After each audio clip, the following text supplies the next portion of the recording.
Curly, Wurly and the Superpod. High in the sky above Barracuda Bay, Curly and Wurly were taking visitors on a tour of the coast. They flew over Starfish Stack and Sharkbite Cove before circling around the giant gannet colony on Bird Island. What a spectacular view! Amazing! On the way back to the airfield, Wurly noticed something very strange. The sea was changing colour. Curly, look at the water! It's turning green! Hurry! We must tell Mr. Ray. The two planes quickly returned to their airfield to drop off their passengers.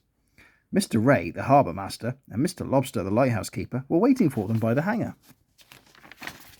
Mr. Ray! Mr. Ray! Something is wrong, said Wurly. Yes, agreed Curly. The sea is changing colour. Calm down, you two, chuckled Mr. Ray.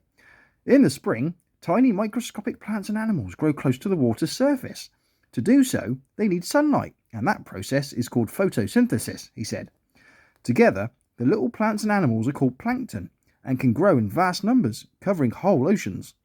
This bloom in numbers is what turns the sea from blue to green, he added. Plankton is very important as it supports all life that lives under the sea, added Mr. Lobster. It is food for fish, and when the fish feed, they form giant bait balls in the middle of the ocean. The fish themselves then become food for the larger predators, such as sharks, dolphins and whales. So you see, Curly and Wurly, without the plankton, all sea life would simply disappear, said Mr. Ray. Now the planes understood just how important the bloom was. Curly and Wurly wanted to know more. Mr. Ray and Mr. Lobster had a big surprise for them. Ooh, what is it? What is it? Asked Curly excitedly. You'll have to wait until tomorrow morning to find out, replied Mr. Lobster. The sun was setting over Barracuda Bay. It was time for Mr. Lobster to return to his lighthouse, and Mrs. Ray had cooked fish pie for Mr. Ray's supper. That night, Curly and Wurly stayed up late in the hangar, talking about the great plankton bloom. I wonder what the big surprise is, said Wurly. I don't know, replied Curly, but we won't have to wait long to find out. Mr. Ray said we would be up early and flying by sunrise, so we had both better get some rest. It was soon morning the next day. Curly and Wurly were still dozing in the hangar.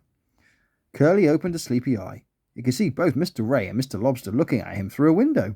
Wakey, wakey, you two, chuckled Mr. Ray. We've got a fun day ahead of us. As always, Mr. Lobster brought along his camera. He was going to fly in Curly, and Mr. Ray flew in Wurly. Here we go, smiled Mr. Ray happily. They were flying far out to sea, beyond the bay.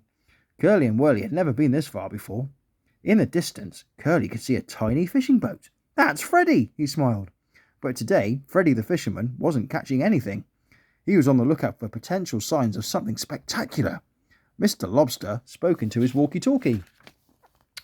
Lobster to Freddy, can you hear me? Over.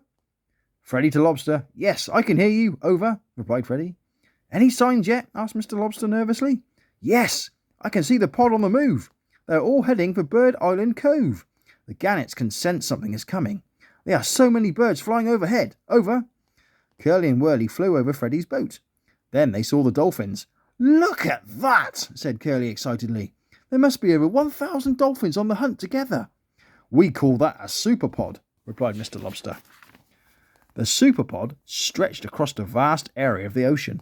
A large bait ball of fish had formed just off the coast of Bird Island Cove. The gannets were following the dolphins, who quickly reached the giant ball of fish. Then they began to attack.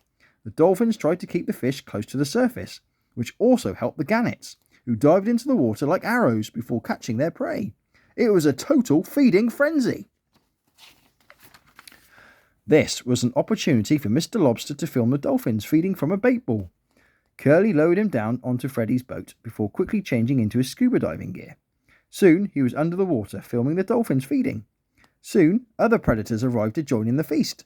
Sharks and sea lions played with the bait ball, and soon giant tuna raced in to grab their share of the prize too.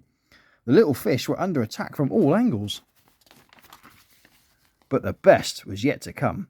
Just when Mr. Lobster thought the feeding was over, out of the blue, a humpback whale appeared and swallowed the remaining fish in one gigantic mouthful. Incredible! And lucky Mr. Lobster had managed to capture it all on his underwater camera. Now that was an experience that he would never forget. And that is the end of the story. Hope you enjoyed it. See you next time.